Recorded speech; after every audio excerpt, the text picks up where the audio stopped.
مجھے وہیں جانا ہے۔ ابو ایوب انصاری کے گھر میں آئے اللہ کے رسول صلی اللہ علیہ وسلم، تقریباً 6 مہینے قیام کیا ہے ابو ایوب انصاری کے گھر۔ وہ حب رسول، محبت رسول میں اس قدر ڈوبے ہوئے تھے کہ راتوں میں اٹھ کے دیکھتے کہ کہیں کوئی ضرورت کی چیز تو نہیں میں نے چھوڑ دی۔ اللہ کے رسول کے آرام کے خیال میں وہ ہمیشہ اللہ کے رسول صلی اللہ علیہ وسلم کی خدمت میں لگے رہے۔ ابو ایوب انصاری کا مکان 2 منزلہ تھا، اوپر ایک منزل، نیچے ایک منزل۔ اللہ کے رسول صلی اللہ علیہ وسلم سے کہا کہ اللہ کے رسول آپ اوپر رہ جائیں، میں نیچے رہ جاتا ہوں۔ اللہ کے رسول صلی اللہ علیہ وسلم نے کہا کہ نہیں، میں نیچے رہتا ہوں، لوگ میری ملاقات کے لیے آتے رہیں گے اور مجھے بار بار نیچے اترنا پڑے گا، میں نیچے رہتا ہوں، تم اوپر رہو۔ تو ابو ایوب نے وہ تاریخ ساز جملے کہا کہ اللہ کے رسول میرا دل کیسے گوارا کرے گا کہ آپ نیچے ہیں، میں اوپر اپنے پاؤں سے چلوں۔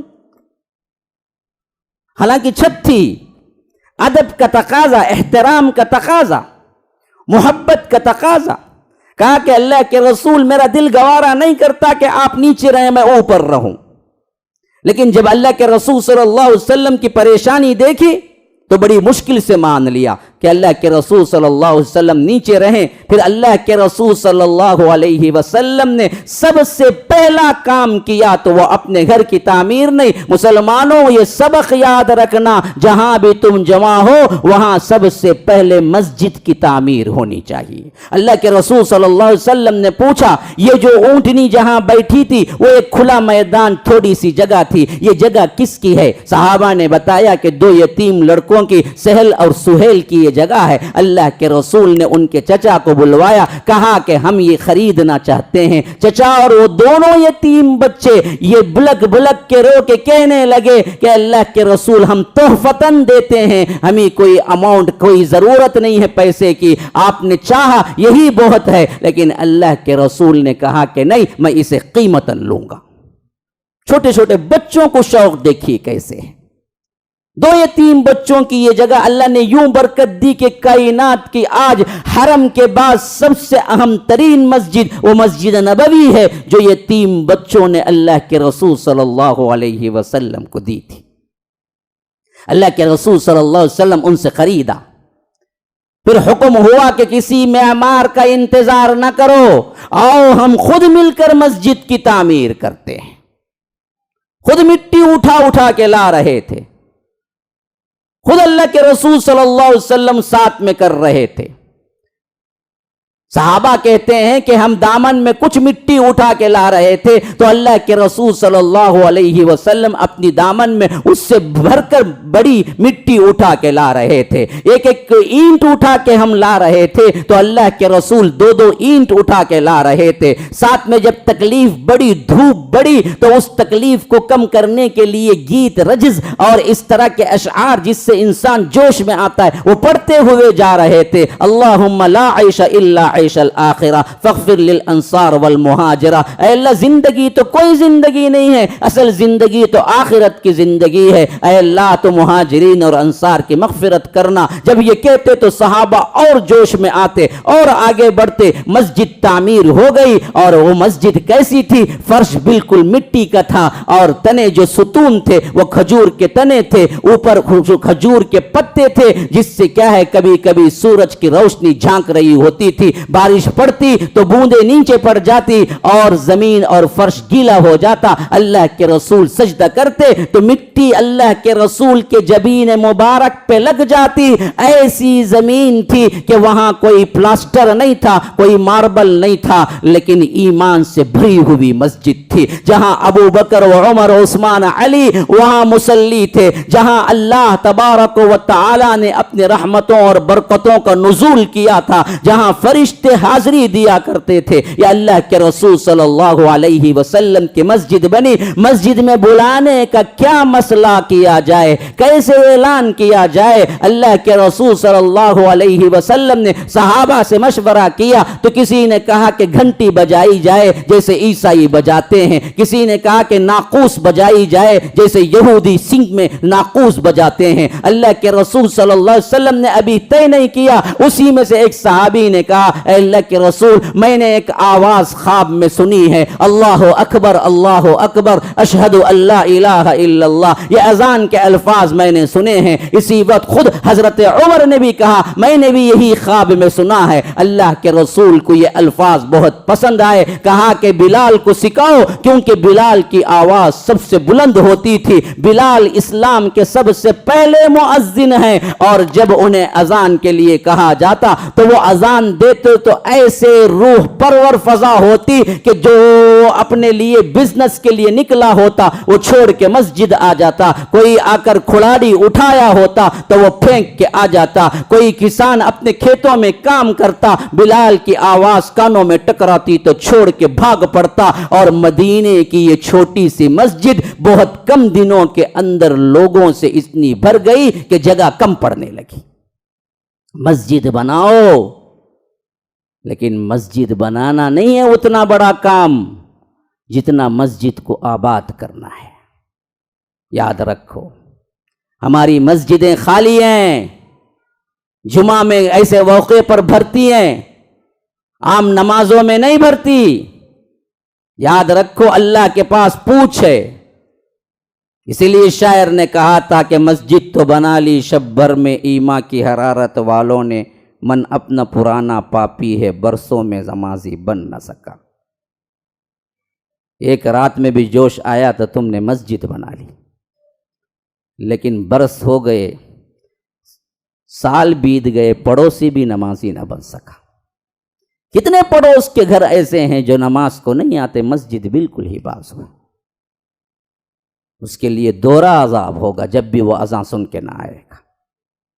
یاد رکھو معمولی چیزیں نہیں ہیں، اللہ تبارک و تعالی کے ہاں پوچھ ہے۔ MSLI TV رہنمائی بدلتی دنیا کے لیے۔